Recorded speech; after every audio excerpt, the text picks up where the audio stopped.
ಲಾಲ್ ಬಹದ್ದೂರ್ ಶಾಸ್ತ್ರಿ 2 ದ್ರೋಹ ಮಾಡಿದ್ದಾರೆ. ಬಹುಶಃ ಅಷ್ಟಕ್ಕೆ ನಿಲ್ಲಿಸ್ಬಿಟ್ರೆ ಅನಾಹುತ ಆಗ್ತದೆ.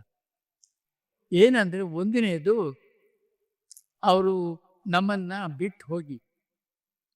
ಎರಡನೇದು, ಅವ್ರ ಜೊತೆಯಲ್ಲೇ ಪ್ರಾಮಾಣಿಕತೆಯನ್ನೆಲ್ಲ ಒಯ್ದರು. ಈ ಕಾರ್ಯಕ್ರಮನ ನಮ್ಮ ರಾನಂ ಚಂದ್ರಶೇಖರ್ ಅವರು ನುಡಿ ಕನ್ನಡ ನುಡಿಯೋಧ ಬಾಹ ಉಪೇತ್ರ ಮಾಸದ ನೆನಪು ಅಂತ ಅಂದಿದೆ.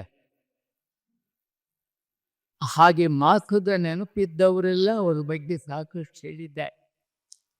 ಮಾಸಿದ ನೆನಪು ಇಲ್ದಿರೋ ನಾನು ಏನು ಹೇಳಿ, ಆದ್ರೂ ಒಂದೇ ಒಂದು ಮಾತಿನಲ್ಲಿ ನನ್ನ ಮಾತು ಮುಗಿಸ್ಬಿಡ್ತೆ. ಬಳ್ಳಾರಿ ಬೀಚಿಯವರು ಸುಧಾ ಪತ್ರಿಕೆಯಲ್ಲಿ ಓದುಗರ ಪ್ರಶ್ನೆಗಳಿಗೆ ಉತ್ತರ ಕೊಡ್ತಾರೆ. ಯಾರೋ ಒಬ್ಬ ಕೇಳ್ತಾನೆ, ಲಾಲ್ ಬಹದ್ದೂರ್ ಶಾಸ್ತ್ರಿಯವ್ರ ಬಗ್ಗೆ ನಿಮ್ಮ ಅಭಿಪ್ರಾಯ ಏನು ಅಂತ ಕೇಳಿ. ಅದಕ್ಕೆ ಬೀಚಿ, ಲಾಲ್ ಬಹದ್ದೂರ್ ಶಾಸ್ತ್ರಿ 2 ದ್ರೋಹ ಮಾಡಿದ್ದಾರೆ. ಬಹುಶಃ ಅಷ್ಟಕ್ಕೆ ನಿಲ್ಲಿಸ್ಬಿಟ್ರೆ ಅನಾಹುತ ಆಗ್ತದೆ. ಏನಂದ್ರೆ ಒಂದನೇದು, ಅವರು ನಮ್ಮನ್ನ ಬಿಟ್ಟು ಹೋಗಿ. ಎರಡನೇದು, ಅವ್ರ ಜೊತೆಯಲ್ಲೇ ಪ್ರಾಮಾಣಿಕತೆಯನ್ನೆಲ್ಲ ಒಯ್ದಿದ್ದೆ. ಹಾಗೆ ಬಹುಶಃ ನಮ್ಮ ಮಿತಿಯಲ್ಲಿ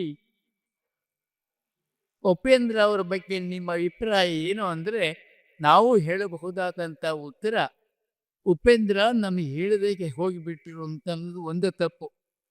ಎರಡನೇದು, ಕನ್ನಡದ ಅಭಿಮಾನವನ್ನೆಲ್ಲ ಕೊಂಡೊಯ್ದು ಬಿಟ್ರಲ್ಲ ಅಂದ್ರೆ ಇನ್ನೊಂದು ತಪ್ಪು.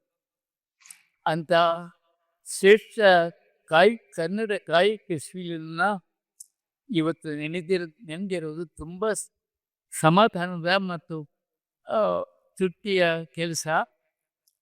ಮತ್ತು ಒಳ್ಳೆ ಗ್ರಂಥವನ್ನು ಕೂಡ, ಒಂದು ಕೃತಿಯನ್ನು ತಂದಿದ್ದಾರೆ ಅಭಿಮಾನಿಗಳು ಅವ್ರ ಬಗ್ಗೆ ಬರೆದಿರೋ ಸಾಧನ. ಅದನ್ನು ಆತ್ಮೀಯ ಹನುಮಂತಯ್ಯನವರು, ಕನ್ನಡ ಅಭಿವೃದ್ಧಿ ಪ್ರಾಧಿಕಾರದ ಅಧ್ಯಕ್ಷರಾಗಿದ್ದವರು, ಅವರೇ ಬಿಡುಗಡೆ ಮಾಡಿದ್ದು ತುಂಬ ಸೂಕ್ತಾಗಿದೆ ಅಂತೇಳಿ ನಾನು ನಮ್ಮ ಉಪೇಂದ್ರ ಅವರಿಗೆ ನನ್ನ ವೈಯಕ್ತಿಕವಾದಂತಹ ಪ್ರತ್ಯಾದರಗಳನ್ನು ನಾನು ಅವರ ಆತ್ಮಕ್ಕೆ ಸಲ್ಲಿಸ್ತೇನೆ. ಮತ್ತು ಅವರ ಮನೆಯವರ ಸಹಜವಾದಂಥ ದುಃಖ, ಲೋಕ ಸಹಜವಾದ ದುಃಖ, ನಾವೆಲ್ಲ ನಿಮ್ಮೊಡನೆ ಇದ್ದೀವಿ ಅಂತ ಹೇಳಿ ನಾನು ಮಾತು ಮುಗಿಸ್ತೇನೆ.